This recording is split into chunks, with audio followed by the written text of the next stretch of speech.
Child psychology हमें एक और चीज़ बताती है कि हमारे जो बच्चे होते हैं, इनके ज़हनों में मिरर न्यूरॉन्स होते हैं। मिरर न्यूरॉन्स का मतलब क्या होता है कि ये हमारे न्यूरॉन्स देखते हैं किसी चीज़ को और उसको मिरर कर लेते हैं, यानी कॉपी पेस्ट।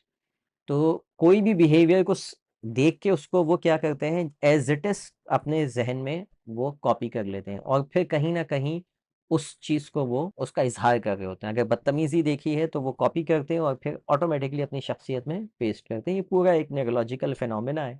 मिरर न्यूरॉन आप गूगल पे लिखें, सर्च करें, आपको पता चलेगा ये कैसे काम करता है। तो सिर्फ ये देखता है और सीखता है, देखता है और सीखता है। जैसे वो तस्वीर खींचती है ना और पूरा कैप्चर कर लेते हैं, तो वो पूरा ब्रेन में पूरा सीन कैप्चर हो जाता है और बच्चे का दिमाग ऑटोमेटिकली उस पे काम करने लग जाता है। और 0 से लेकर 7 साल तक की उम्र तो बहुत ही खतरनाक होती है इस मामले में।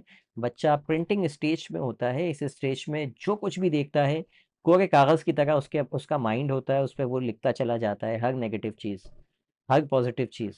तो 7 साल तक जितना भी उसने वायलेंस देखा है घर में, वो उसके कोरे कागज़ पे बिल्कुल लिखा जा चुका है। अब सारी ज़िंदगी वो उसके हिसाब से अपने अमल बनाएगा, अपने बिहेवियर्स बनाएगा, अपने बिलीव्स बनाएगा और उसकी ज़िंदगी उसके हिसाब से चल रही होती है। इसीलिए कहते हैं कि शुरू के 7 साल बड़े इंपॉर्टेंट होते हैं। बिल्कुल घर में आप सुकून का एनवायरनमेंट रखें, बच्चों को पीसफुल एनवायरनमेंट में पालें, महफूज रखें।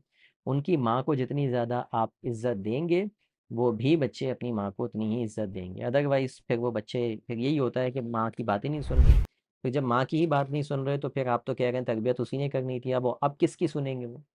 ठीक है, तो एक जो रहा सहा एक सोर्स था पढ़ाने का, समझाने का, वो भी आपने ज़ाया कर दिया। उसको बार बार लान तान करके बच्चों की नज़र में उसकी वैल्यू ही गिरा दी। तो अब कहाँ से सीखेगा बच्चा?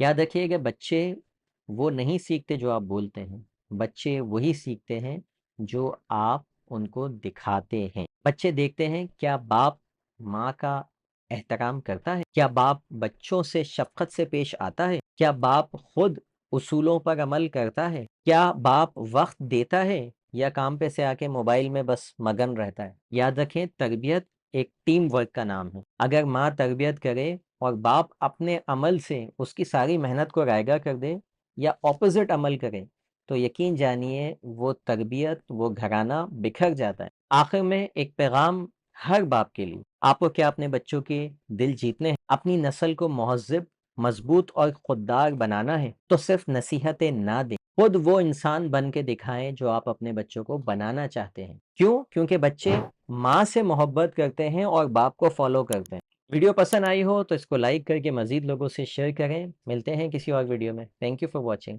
अल्लाह हाफिज़।